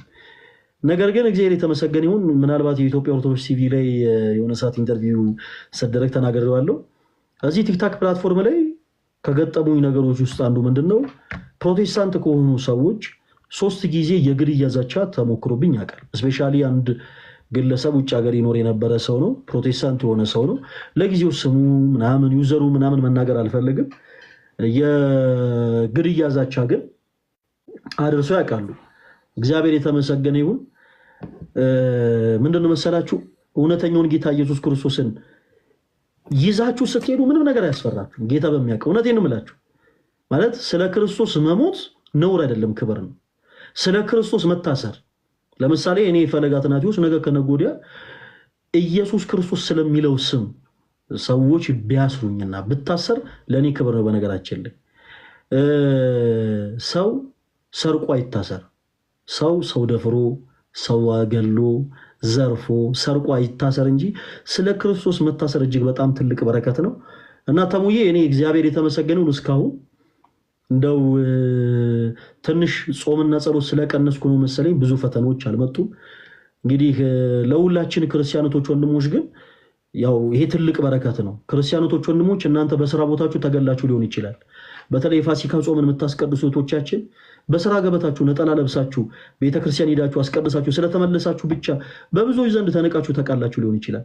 ኦርቶዶክስ የሆንከው ወንድሜ እግዚአብሔርን የምትፈራ ሰው ስለሆንክ ኦኬ ኢየሱስ የሚለውን ስም የምትፈራ ሰው ስለሆንክ በብዙ እህቶች ዘንድ እንደ ፋራ ተቆጥረ ሊሆን ይችላል። እግዚአብሔርን የምትፈራ ሰው ስለሆንክ በሴት ህይወት ላይ አትጫወትም። እግዚአብሔርን የምትፈራ ሰው ስለሆንክ በእህቶች ላይፍ ላይ አትጫወትም። ኦኬ ቁም ነገረኛ ነህ። ያልፈለካትን ሴት በአጠቃላይ ናፍቀሽኛል ወድሻለሁ እያልክ እንደው ባልጋ ከሷ ጋር በፍቶት አትወድቅም። እግዚአብሔርን የምትፈራ ሰው ስለሆንክ ግን በብዙ ሴቶች ዘንድ ግን ተንቀ ሊሆን ይችላል። በተመሳሳይ አንቺም ልክ እንደዛው እግዚአብሔርን የምትፈሪ ሴት ስለሆንሽ አታላይ ስላልሆንሽ በቃላት ጋጋታ ብቻ ሰውንም አላደለ እንደው ማታታይ አይነት ሰው ስለሆንሽ በብዙ ወንዶች ዘንድ አንቺም ተንቀሽ ሊሆን ይችላል። ይሄ በራሱ ትልቅ በረከት ነው። በነገራችን ላይ ክርስቶስ እጅግ በጣም የሚደንቀኝ ምን እንደሆነ ታውቃለህ? እያንዳንዷን ጥቃቅን የሆነችዋ ነገር በአጠቃላይ እያንዳንዷ ነገር ሳይቀር እየቆጠረ ለበረከት የሚያደርግ አምላክ ነው። ሰበብ እየፈለገ የሚምር ጌታ ነው ኢየሱስ ክርስቶስ። እና በዚህ አጋጣሚ በእያንዳንዱ በስራ ገበታችሁ፣ በትምህርት ቦታችሁ፣ በትዳራችሁ፣ በጉርብትናችሁ፣ በእያንዳንዱ ህይወታችሁ ስለዚህ ስም የተገፋችሁት ወንድሞቻችን፣ ስለዚህ ስም የተናቃችሁት ወንድሞቻችን፣ ስለዚህ ስም ተበላችሁ ፋራ የተበላችሁ እህት ወንድሞቻችን እግዚአብሔር አምላክ በእውነት ተጋሏችሁን ተጋሎ ሰማዕታት አድርጎ ይቀበልላችሁ። ልፋታችሁን እንደ ሰማዕታቱ አድርጎ ይቀበልላችሁ። ከኃጢአት በስተቀር የልባችሁ መሻት ይፈጽምላችሁ። ወዳችኋለሁ። ወንድማችን ሳሙ ይላል እና ዲያቆንዬ በጣም ቃለ ሕይወት ያሰማልን። በቁም ነገሩ ስንመጣ ቃለ ሕይወት ያሰማልን። ድንቅ የሆነ ትምህርት ነው ያስተላለፉት። ደግሞ የሚያበረታ የሚያጸና ቃል ነው የሰጡት። ግን ከዚህ በፊት አንድ ሰው እርሶ ገስት ላይ ገብቶ ስለ ጸጉሮት አስተያየት ሰጥቶት ነበረ። የእሱን አስተያየት ሰምተው ጸጉሮትን የተቆረጡት? አዎ በእርግጥ ጸጉር ማለት ያው ጸጉሬ የራሴ ነው የፐብሊክ አይደለም። ግን ቢሆንም እሱ ላይ ቆይ ጥሩ ብለዋል፣ ጥሩ አስተምረዋል። ቃለ ሕይወት ያሰማለን ብያለሁ። የፐብሊክ ባይሆን ኖሮ እንደዚህ አርገው አይቆረጡም ነበር እና አልገባኝም። እኔም እኮ የዛን ተሳሳትኩኝ፣ ከዛን ጊዜ ተሳሳትኩኝ ብዬ ነበረ። አይ ፀጉሬ ፐብሊክ አይደለም የኔ ብቻ ነው ምናምን ብዬ ነበረ። የተረዳሁት ነገር ግን ፈለገ አትናቴዎስ የሁሉም ነው። ፈለገ አትናቴዎስ የሆነ የኔ ነው ማለት የሚችል አንድም ግለሰብ የለም። በነገራችን ላይ በዚህ ሰዓት ፈለገ አትናቴዎስ የሁሉም ነው። ስለዚህ ዋይናት ፀጉሬን መቆረጥ ስላለብኝ ብዬ ስለእውነት ተቆረጥኩኝ እንጂ ምንም አይነት ሌላ ልጅ ኖሮ አይደለም። ተባልክ ነው የተቆረጥከው? አይ የሆነ ሰው መሰልክ። ዝም ብዬ ሳይ የሆነ ሰው መሰልክ። ማንም መሰልኩ? አይ እንዴ እኔ ማላውቀው ፈለገን ነው የሆንክብኝ። ድሮ ራሱ እንደዚህ አልነበርክም። እኔ ተመስገን። ምን አይነት መንፈስ! አይ ኦልሞስት አኬም መስለሃል ኮመንት ላይ። አራቂ ከፊት ለፊት እንደዚህ ጠቆር ያለ ነገር የለውም። አኪ እንደዚህ ከፊት ለፊት እንደዚህ ጠቆር ያለ እኮ ፀጉር የለውም። ምን ሆነ ነው? ኧረ ተሙ እያየ በደምብ ብዙ እህቶች ግን ቅራኔ ተሰምቷቸዋል። ወንድሞች ደስ ብሏቸዋል። ብዙ እህቶች ግን ቅር ብሏቸዋል። በምኑ ነው ቅር ያለው? ያኛው ያምር ነበር ነው ደግሞ በጾታ ደግሞ ከፋፍለ ደግሞ ልታጨፋጭፈን ነው። በል እኔ የወንድሞችን የእህቶችም ነኝ። እኔ የወንድሞች ብቻ የእህቶች ብቻ የሚባል አይደለም። ፈለገ አትናቴዎስ የሁሉም ነው። እዚህ ውስጥ ያሉ የሁሉም እናቶች ልጅ ነው ፈለገ አትናቴዎስ። እዚህ ውስጥ ያሉ የሁሉም አባቶች ልጅ ነው። እዚህ ውስጥ ያሉ የሁሉም ወጣት ወንድም እህቶች ወንድም ነው ፈለገ አትናቴዎስ። አያመናፍሱት አይደለም ነው ነኛ ብዙ ንግግሩ ብቻ ነው እሱ የሚመስለው። ፈለገ አትናቴዎስ የሁላችንም ነው እያላችሁ ጻፉለት። ፈለገ አትናቴዎስ የሁላችንም ነው እያላችሁ። ንግግሩ ብቻ ነው አልፈለገን የመሰላችሁ? እስኪ እዚህ ጋር አስተያየት ፈልጋለሁ።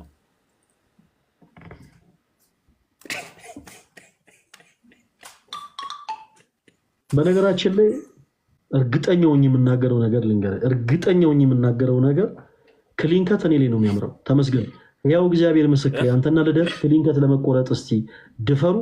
እኔ እቀጣለሁ። አንተና ልደት ተቆረጣችሁ ቀን እንዴ! ስፔሻሊ የአንተ ጭንቅላት በነገራችን ላይ ቶስት ነው የሚመስለው። ቶስት ማለት ታውቃለህ? የሆነ ዳቦ ምናምን ገብቶ እንደዚህ ሰሚል የሆነ ማሽን አለ ከፊትና ከኋላ። አዎ በቃ ከፊትና ከኋላ እንደዛ ነው ያንተ። በተለይ ለክሊንከት አይሆንም። የልደት ደግሞ ቅዱስ ሚካኤልዬ የልደት ደግሞ የሆነ በቃ የሌለ በጣም እሱ ጨረቃ ነው የሚመስለው ጭንቅላቱ። ጨረቃ እኔ በቴሌስኮፕ አይቻቃለሁ። ባይዘዌ 8ኛ ክፍል እያለው ትምህርት ቤቴንና ክፍለ ከተሜን ወክዬ የኢትዮጵያ ሳይንስ ሶሳይቲ የኦብዘርቫቶሪው የምርመራ እንትን ሄጄ እንጦጦ እግዚአብሔር መሰለኝ በቴሌስኮፕ ጨረቃን አይቻታለሁ። እና ሳይ ትዝ ያለኝ ነገር ምንድነው መሰለኝ? የልደት ጭንቅላት በጣም ብዙ የጎረጎዱ ነገሮች አሉ ጭንቅላቱ ላይ። ጀለስ ፀጉሩን ሲላጨው ስላላየው እዚህ ጋር የሆነ ጎርጎድ ያለ ነገር፣ እዚህ ጋር አስትሮይድ የሚባሉ ከዋክብት አሉ። እና እነዚህ አስትሮይድ የሚባሉ ነገሮች ጨረቃ ላይ አልፎ አልፎ ስለሚያርፉ ነው በእርግጥ ጨረቃ የጎረጎደችው። እኔ ልደት ምን እንደሚያርፍ ጭንቅላቱ ላይ እግዚአብሔር ይወቀው፣ ግን በጣም ብዙ የጎረጎደ ነገር አለ። ፀጉር ቆራጯን አይተሃታል? አብሬው ሂጄ ነበርና ተሰቃይታ ነው የምትሰራው። ስትል መላጣ ነው። እንዴት ዋጋ ከፍላበት ነው ሁሉ የምትሰራው። አይ ልደት እኮ በነገራችን ላይ አያዋጣም። ልደት ብዙ ጊዜ ያኮርፉታል ፀጉር ቆራጮቹ ሰምቻለሁ። ደንበኛ ያጣው ትቀልዳለህ እንዴ? ልደት በነገራችን ላይ በአንድ ቁርጥ የሁለት ሰው ሂሳብ ካልከፈል አይሆንም። ምክንያቱም ፀጉር ቆራጩ ራሱ ቢያንስ 800 ሜትር ይዞራል እሱን ለመቁረጥ። ይሄ እጅግ በጣም ያስቸግራል። ትንሽ ስራውን ትንሽ ከባድ ያደርገዋል ለሰውየውም ጭምር። ይሄኛው ግን እኔ እንጃ ክሊንከት መቆረጥ የምችሉ አይመስለኝም። እናንተ? አይ እኔ እንኳን አቅም አለኝ እኮ እኔ ቢያንስ እኮ የሁላችሁም እኮ ታናሽ ነኝ እኮ ማለት እድሜም ምንም ታናሽ ስለሆንኩኝ ገና ነኝ። እኔ ግንባሬ ምንም ያስታውቃሉ። ብዙ ሰው ይመሰክርልኛል። እኔ በምንድን ነው ታናሽ ሆንኩ? ወንድማችን ተሙ በእድሜ ኧረ ተው ተሙ ማለት ነው። አንተ ለጋብቻ እኮ ሽማግሌ ራሱ ብትልክ ለጋብቻ ሽማግሌ ብትልክ ሽማግሌዎቹ ሄደው የሴቷ ቤት ልጃችሁን ለልጃችን አይሉም። በነገራችን ላይ ልጃችሁን ለስራ ባልደረባችን ወይም ደግሞ ለጓደኛችን ብለው ነው የሚጠይቁት። እንዴ በእድሜ ታናሻችሁ ነኝ አላለም እንዴ? ክፈትለት በር ላይ ነው ሂድ። በጣም ልጅ ነኝ ሚዲኒኪ፣ በጣም ልጅ ነኝ። እውነት እኔ እድሜ መናገር ስለማልወድ ነው እንጂ ልጅ ነኝ። ብዙ ሰው ልጅ ነው ብሎ እንዳይንቀኝ ብዬ ስንት መንግስት አይተሃል ተሙ? ፈፄ ፍጹም ግን ለምንድን ነው ሲጽፍልህ ግን ያልመለስክለት? ግን ፈለጊ መቼ? እኔ እኮ ብዙ መሴጅ ሪኩዌስት እያየሁ አይደለም። እና ደግሞ ማንን ከማን ልታነካክስ ነው አንተ?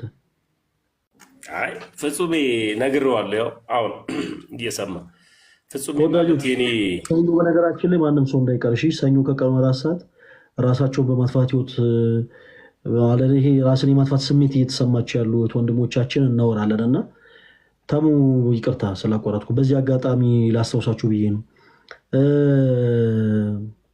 በጣም የሚገርማችሁ ነገር እኔ የማገለግልበት ቤተክርስቲያንም አንዲት እህታችን በተመሳሳይ ራሷን አጥፍታ ነበር እና ጉዳዩን እንዲሁ ትንሽ እንግዲህ በምን ምክንያት ሰዎች ራሳቸው እንደሚያጠፉ ብዙ ሰዎች በምን አይነት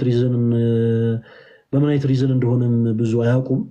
እና ከሰሞኑ በዚህ በቲክታክ ፕላትፎርም ላይ እንዲሁ በተመሳሳይ ደግሞ እኛም የምናውቃት አንዲት እህታችን ራሷን ያጠፋችበትን መንገድ ተመልክቼ እኔ በግሌ ጠይቄ ራሴን ልመልስ የቻልኩት ትልቁ ምላሽ ምንድን ነው? ለምንድን ነው እነዚህ ሰዎች ራሳቸውን እያጠፉ ያሉት ብዬ ራሴን ጠይቄ ለራሴ የመለስኩት ትልቁ ምላሽ ምንድን ነው? አዳማጭ ስላጡ ነው ባይነኝ። አዳማጭ ስላጡ እና ስለዚህ ሰኞ ከቀኑ 4 ሰዓት ጀምሮ በቻልነው አቅም ከእህት ከወንድሞቻችን ጋር ለመውራት እንሞክራለን። እንደ እግዚአብሔር መልካም ፈቃድ አይታወቅም፣ እስከ ማታም ልንቀጥል እንችላለን። እና በዚህ አጋጣሚ ሰኞ ከቀኑ 4 ሰዓት ላይ ራስን በማጥፋት ስሜት ላይ ያላችሁ ኦርቶዶክስ የሆናችሁ ወንድሞቻችን ሁላችሁም ተገኙልን ፕሊስ። እሺ ሁላችሁንም ማውራት እንፈልጋለን። ሁላችሁንም ልናዳምጣችሁ እንፈልጋለን። የፈጀውን ጊዜ ሰኞ ቀን 4 ሰዓት እገባለሁ እንጂ የምወጣው በዚህ ሰዓት ነው አይደለም። በቃ የፈለገውን ያክል ሰዎች እዚህ ላይቭ ላይ የሚሰበሰበውን ሰው አይደለም ማተር አድርገን የምንቀመጠው። በነገራችን ላይ ጉዳይ ያለው ሰው ካለ ለምን 4 ሰው ብቻውን አይሆንም? እግዚአብሔርን ቁጭ ብዬ አዳምጣለሁ። እና ሰኞ ከቀኑ 4 ሰዓት ጀምሮ ማንም ሰው እንዳይቀር። በዚህ አጋጣሚ የግድ ኦርቶዶክስ መሆን አይጠበቅባችሁም። ፕሮቴስታንትም ጭምር ሆናችሁ በጣም በብዙ ነገር የደከማችሁ የሆነ ተስፋ ወደ መቅረጥ መንገድ እየሄዳችሁ ያላችሁ እህት ወንድሞቻችን ፕሊዝ በቃ እንዳትቀሩብን። ኑ እናወራለን። እሺ እናወራለን። ሰኞ ከቀኑ 4 ሰዓት እንጀምራለን። እስከ ምሽቱ ድረስ ነው የምንቀጥለው። እስከ ማታ ድረስ እንቀጥላለን። እግዚአብሔር አምላክ ያበርታል እና ሁላችሁም እንዳትቀሩ እና የለቀኩትን ቪዲዮ ለብዙዎች መፍትሄ ሊሆን ስለሚችል ሁላችሁም በደንብ ሪፖስት እና ሼር አድርጉት። እሺ እንወዳችኋለን። ቀጥል ተሞች። ዲያቆንዬ ቃለ ሕይወት ያሰማለን። ድንቅ ምክር ነው። ድንቅ ደግሞ ሀሳብ ነው ይዘህ የመጣው። ተሙ አንተም ሰኞ ባትቀር ጥሩ ነው። ዛሬ እኮ ሰኞ ነው። ለምን ዛሬ አልጠይቁም? ዛሬ ዓርብ ነው። አይ ለእኔ አትኮሳተርብን እየተባልክ ነው እንዴ? ያውላችሁ ይሄ ሙዱ ነው። አውቆ ኮስተር ይልና በዛው ፖዝ ብሎ ሊጠፋ ነው።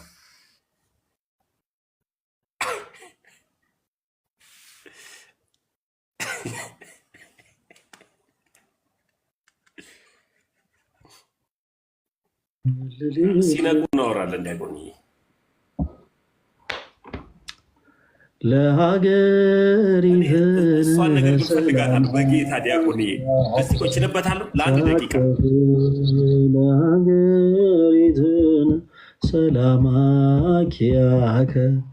ጠግብ አባሁ አባሁ አባ ገብረ መንፈስ ቅዱስ ገብረ መንፈስ ቅዱስ አባ አባሁ አባሁ አባ ገብረ መንፈስ ቅዱስ ገብረ መንፈስ ቅዱስ አባ ለሀገሪትን ሰላማ ኪያከ ታቅፍ ለሀገሪትን ሰላማ ኪያከ ታቅፍ አባሁ አባሁ አባ ገብረ መንፈስ ቅዱስ ገብረ መንፈስ ቅዱስ አባ አባሁ አባሆ አባ ገብረ መንፈስ ቅዱስ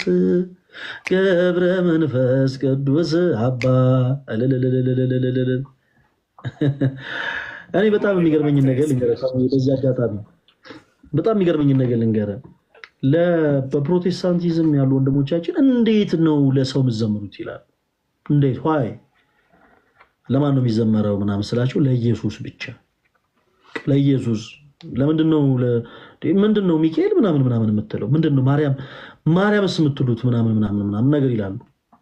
በጣም የሚገርመኝን ሁለት ነገር እዚህ ላይ አስቀምጥ። አንደኛ ፕሮቴስታንቲዝም ኢቨን ለትሪኒቲ ራሱ ዝማሬ የላቸውም፣ ለስላሴ ማለት ነው። ለስላሴ ዝማሬ የላቸውም። ተወሱ ለምንድነው ኦርቶዶክሳውያንን ለማርያም የምትዘምሩት ለምንድን ነው ምናምን ብለው ያስጨንቁና የሆነ ዩቲዩብ ላይ ገብተህ ልክ እንደነሱ ፕሮቴስታንት ሆነ መዝሙር ሰርች አድርገህ ስትከፍት ድንግል ማርያም ደስ ይበልሽ የአምላክ ጸጋ የሞላብሽ እና ተው፣ ግራ ተጋብታችሁ ሰው ግራ ታጋቡ። እናንተ ሰዎች እናንተ እርግጠኛ አይደላችሁም። እኛ በነገሮች እርግጠኛ ስለሆንን እርግጠኛ ይሆን ነው እኛ ማለት በመጽሐፉና በክርስቶስ በጌታችን በመድኃኒታችን በኢየሱስ ክርስቶስ እርግጠኛ ሆን ነው እኛ እንናገር ስለ ሁሉም ነገር። እናንተ እርግጠኛ አይደላችሁ እና ፕሊስ ግራ ተጋብታችሁ ሌሎችንም ሰዎች ግራ አታጋቡ። ኤኒዌይስ ሌላ ጊዜ በደንብ እናወራበታለን። ፕሮቴስታንት ወንድሞቻችንም እያስገባን እናወራለን። እወዳችኋለሁ። ሰላም ሁኑልን። ተሟችን ሰላሙን ወንድሜ ተባረክልኝ። ደግሞ አምሮብሃል፣ እዚህ ልብሱ አካባቢ አምሮብሃል። ምንድን አልሰማሁህም ነበር። ቻው ቻው። አውቋል ላስወጣው እንደሆነ አውቋል። ጀለስ እና ተወዳጆች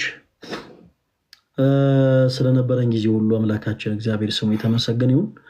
ሁላችሁንም ወዳችኋለሁ። የለቀኩትን ቪዲዮ ሁላችሁም እየገባችሁ በደንብ ፒን አድርጉት።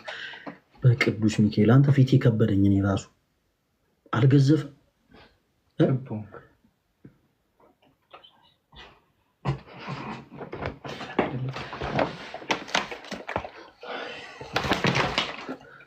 እዚህ ጋር ስፒከር እየተሰማ ከቦንክ ትላለህ እንደ አንተ። እኔ ራሱ ማለት በጣም ብዙ ነገር መናገር እፈልግ ነበር፣ ግን ፊቴ አስደነገጠኝ። እሺ በቃ ሰኞ እንገናኝ ተወዳጆች። እንትን እንዳትረሱ፣ በጣም ሲሪየስ የሆነ ጉዳይ ስለሆነ የለቀቁትን ቪዲዮ ሁላችሁም ተመልከቱት። ቪዲዮን እየገባችሁ ሁላችሁም ሪፖስት እና ሼር አድርጉት። ሰኞ እንደ እግዚአብሔር መልካም ፈቃድ 4 ሰዓት እንገባለን። ስንት ሰዓት እንደምንወጣ አናውቅም። እንግዲህ እግዚአብሔር ይወቀው። 4 ሰዓት እንገባለን። ስንት ሰዓት እንደምንወጣ አናውቅም። እግዚአብሔር ይርዳን። በሉ ደህና ሁኑ። ሁላችሁንም ወዳችኋለሁ። የጌታችን የአምላካችን የመድኃኒታችን የኢየሱስ ክርስቶስ ጸጋና ሰላም ከሁላችሁ ጋር ይሁን። በተጨማሪ በዚህ አጋጣሚ ማለት የምፈልገው ነገር አለ ተወዳጆች። እንደምታውቁት እንግዲህ መጋቢት ላይ እንደ እግዚአብሔር መልካም ፈቃድ ወደ ብፁዕ አባታችን አቡነ ይስሐቅ ጋር ለመጓዝ አስበናል ተወዳጆች። ሳንፈልግ ግን ይህን ጉዟችንን እንሰርዘው ነው። ምክንያቱም እዛ ቦታ ለመሄድ የሚያስፈልጉንን ነገሮች እንደው ከግማሽ በላይ አሟልተን መገዛዛት ያሉብንን እቃዎች በአጠቃላይ አሟልተን አሁን ላይ ወደ 350 ሺህ ብር ያክል ይጎለናል እና ማገዝ የምትችሉ እህት ወንድሞቻችን ካላችሁ በውስጥ መስመር ማገዝ እንፈልጋለን እያላችሁ ጻፉልኝ ፕሊዝ። ወደ 350 ሺህ ብር ያክል ይጎላል እና እግዚአብሔር ረድቶን እዛ ቦታ ላይ ብንገኝ እግዚአብሔር ረድቶን ብፁዕ አባታችን አቡነ ይስሐቅ ጋር ተገኝተን እዚሁ በቲክታክ ፕላትፎርም ላይ በገቢ ማሰባሰብ ያደረግናቸውን እያንዳንዱ ነገሮች ብትመለከቱ ደስ ይለኝ ነበረ። ነገር ግን አልሆንም እና ፕሊስ የምትችሉ ብታግዙ መልካም ነው። ለነገሩ እኛም ሰንፈናል ምናምን አላረል ብዙ የተንቀሳቀስን አልነበርም ላይቭ ላይ። ነገር ግን ማገዝ የምትችሉ ካላችሁ ፕሊስ አግዙ። እሺ፣ በውስጥ መስመር መልእክት አስቀምጡልኝ። ማገዝ እንፈልጋለን ብላችሁ መልእክት አስቀምጡልኝ። ሁላችሁም እንዳትረሱ።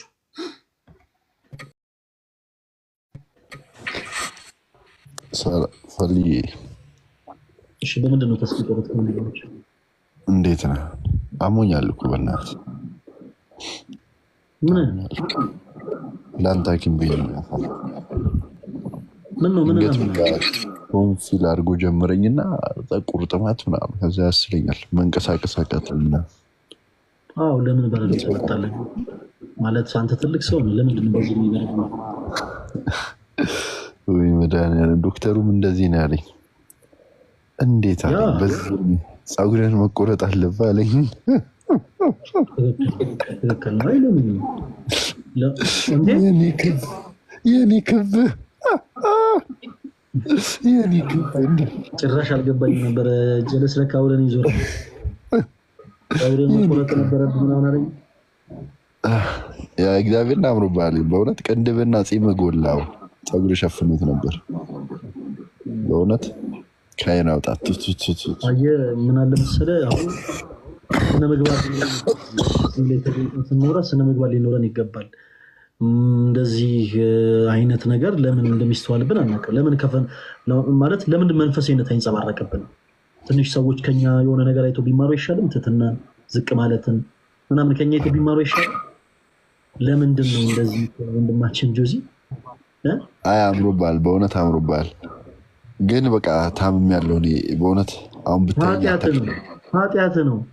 እኔ ልደብቅልህ ብዬ ነው በረዶ ምናምን ያልኩት። ኃጢአት ነው ብራዘር፣ ኃጢአት እያንዳንዱ እግዚአብሔር የይቅርታ አምላክ ነው፣ ይቅር ይለናል ሁላችንም። አይመስለኝም ስፔሻሊ ያዩዋቸውን ነገሮች እኔ እንጃ በንስሐ ራሱ እንጃ እንደሚሰራ የለ አይመስለኝም። ብቻ ምንድነው መሰለህ ኃጢአት ነው ነገሩ። እግዚአብሔር አምላክ ይሁን ወንድማችን። እሺ እግዚአብሔር ይርዳኑላችሁ። እንደዛ ነው ማለት እንቻለው። ትናንትና ልደትን አሞኛል ይላሉ። ገና ለገና ሊመስሉ ነገር አለው ብዬ እስካሁን ድረስ አልነገርኩም። ነገር ያለው እንዲህ ባለፈው ምንድነው ፈልይ? ኧረ አታስጨንቀኝ። ዘፋኝ መንግስተ ሰማያት አይወርስም።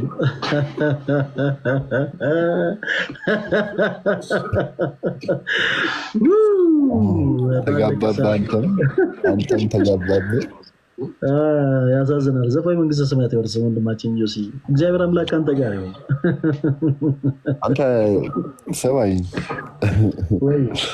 አድማጭስ ይላሉ ኮሜንት ላይ። እውነት ነው። እሺ ለፈለገ ሁላችሁም አያስክሬም ፍጡት። በእኔ ስም አያስክሬም ሁላችሁም ለፈልዬ አያስክሬም ለፈለገ ሰማኝ። ቁም ነገር ፈልዬ አምሮብሃል። እግዚአብሔርን የምሬ ወንድማችን ሰላም፣ እግዚአብሔር ከአንተ ጋር ይሁን። አሜን። እና ጠይቀኝ ቼክ አድርገኝ ምናምን ሰሞኑን ያለሁበትን ሲቹዌሽን በለው። ጭራሽ የእናንተ ሰፈር ቪትስ እንደተሳቢ አይደል እንዴ? 8 ጊዜ ወደፊት ወደ ኋላ ብሎ የሚወጣው አይደለም። እቤት መጣች አይደለም። በነገራችን ላይ ጆሲን ተወዳጆች እዚህ ውስጥ ያላችሁ በተለይ አዲስ አበባ ያላችሁት ወንድማችን ጆሲን ቤት ሄዳችሁ እንዳትጠይቁት በቻላችሁ ታውቁ። ኢቭን ቪትስ እንኳን ብትይዙ እንደ ተሳቢ መኪና 8 ጊዜ 9 ጊዜ ወደፊት ወደ ኋላ ብላችሁ ዋናው መንገድ ልታገኙ ይችላል። ሆስፒታል ያለው ወንድም ሆስፒታል ነኝ መገናኛ የት ሆስፒታል? መገናኛ ነው። ቪዲዮ ላብራ ነበር ግን ልክ አይደለም ፊቴ ምናምን። የት ምን የሚባል ሆስፒታል ነው ያለው? ላንሴት ኤኒዌይስ ላረ ሰው እንደዚህ ነው ታያቂ ሆስፒታል የማህፀንና የፅንስ ህክምና አይደል እንደሚሰጡት? አረ እግዚአብሔርን ማቃቸው ሰዎች እንደዛ ሰዎች እንደዛ ብለው ሲሄዱ ስለማስታውስ እኮ ነው። ምንድነው የምትሰራው እንደዚህ ልቶች ተሩስታ? አረ በጌታ በቃ እሺ ቻው በቃ እሺ ቀሌ መስሎኝ ጌታ ነው። እሺ መጥቼ እጠይቃለሁ። የእኔ አባት አይዞህ ነህ። ነገ ሜቢ ጠዋት ልወጣ እችላለሁ። ኤኒዌይስ ልጅ ወዳለው ወንድሜ በቃ መልካም ቀን ይሆንልኝ። እኔ ጌታ እዚህ ያላችሁላችሁንም መልካም ቀን ብያለሁ። በቃ ቻው። አሜን። ሻባት ሰላም ይሁንልኝ። እሺ ኃጢአተኛ ንስሐ ገባም ነበር። ወደ ቁም ነገሩ እንመለስ ተወዳጆች። በቃ እንዳረሳ ሰኞ ከቀኑ 4 ሰዓት የምንገባበት ርዕስ ምን እንደሆነ ተናገር ያለው ላይቭ ስትሪም